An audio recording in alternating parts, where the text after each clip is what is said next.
Good evening and welcome back to another episode of The Longing, where today we are going to be continuing to read Thus Spoke Zarathustra, Volume 2. So, let's get cracking.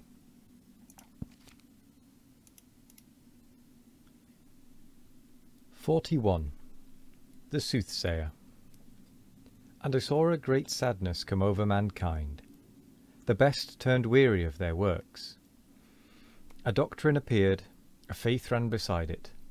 All is empty, all is alike, all hath been. And from all hills there re-echoed, all is empty, all is alike, all hath been. To be sure, we have harvested.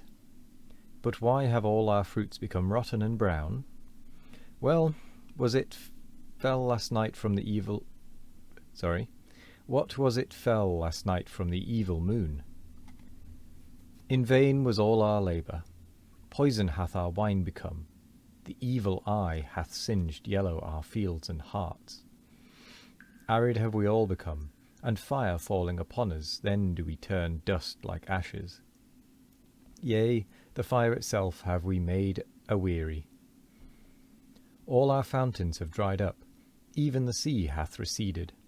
All the ground trieth to gape, but the depth will not swallow. Alas, where is there still a sea in which one could be drowned?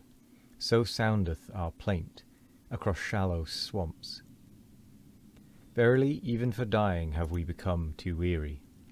Now do we keep awake and live on in sepulchres. Thus did Zarathustra hear a soothsayer speak, and the foreboding touched his heart and transformed him.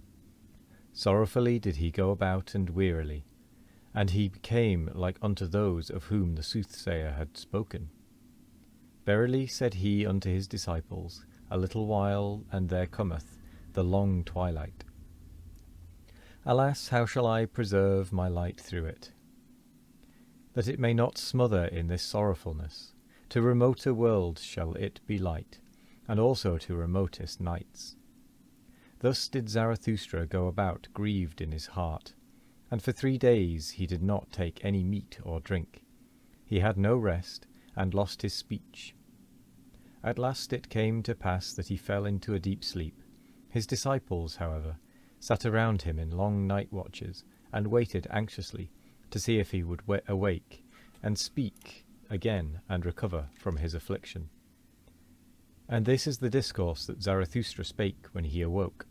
His voice, however, came unto his disciples as from afar. Hear, I pray you, the dream that I dreamed, my friends, and help me to divine its meaning. A riddle is it still unto me, this dream. The meaning is hidden in it, and encaged, and doth not yet fly above it on free pinions. All life had I renounced, so I dreamed. Night watchman and grave guardian had I become, aloft in the lone mountain fortress of death. There did I guard his coffins, full stood the musty vaults of those trophies of victory. Out of glass coffins did vanquished life gaze upon me. The odour of dust-covered eternities did I breathe. Sultry and dust-covered lay my soul, and who could have aired his soul there? Brightness of midnight was ever around me, lonesomeness cowered beside her, and as a third, death rattled stillness, the worst of my female friends. Keys did I carry, the rustiest of all keys, and I knew how to open with them the most creaking of all gates. Like a bitterly angry croaking ran the sound through the long corridors when the leaves of the gate opened. Ungraciously did this bird cry, unwillingly was it awakened. But more frightful even, and more heart-strangling was it, when it again became silent and still all around, and I alone sat in that malignant silence. Thus did time pass with me, and slip by, if time there still was. What do I know thereof? But at last there happened that which awoke me. Thrice did the peals Thrice did their peals at the gate like thunders. Thrice did the vaults resound and howl again. Then did I go to the gate. Alpa, cried I, who carrieth his ashes unto the mountain? Alpa, Alpa, who carrieth his ashes unto the mountain? And I pressed the key and pulled at the gate, and exerted myself. But not a finger's breadth was it yet open. Then did a roaring wind tear the folds apart. Whistling, whizzing, and piercing, it threw unto me a black coffin. And in the roaring and whistling and whizzing, the coffin burst up and spouted out 1,000 peals of laughter, and 1,000 caricatures of children, angels, owls, fools, and child-sized butterflies laughed and mocked and roared at me. Fearfully was I terrified thereby. It prostrated me, and I cried with horror as I ne'er cried before. But mine own crying awoke me, and I came to myself. Thus did Zarathustra relate his dream, and then was silent, for as yet he knew not the interpretation thereof. But the disciple whom he loved most arose quickly, seized Zarathustra's hand, and said, Thy life itself interpreteth unto us this dream, O Zarathustra. Art thou not thyself the wind with shrill whistling, which bursteth open the gates of the fortress of death? Art thou not thyself the coffin, full of many-hued malices and angel caricatures of life? Verily, like 1,000 peals of children's laughter cometh Zarathustra into all sepulchres, laughing at those night watchmen and grave guardians, and whoever else rattleth with sinister keys. With thy laughter wilt thou frighten and prostrate them. Fainting and recovering will demonstrate thy power over them. And when the long twilight cometh and the mortal weariness, even then wilt thou not disappear from our firmament, thou advocate of life. New stars hast thou made us see, and new nocturnal glories. Verily, laughter itself hast thou spread out over us like a many-hued canopy. Now will children's laughter ever from coffins flow. Now will a strong wind ever come victoriously unto all mortal weariness. Of this thou art thyself the pledge and the prophet. Verily, they themselves didst thou dream, thine enemies. That was thy sorest dream.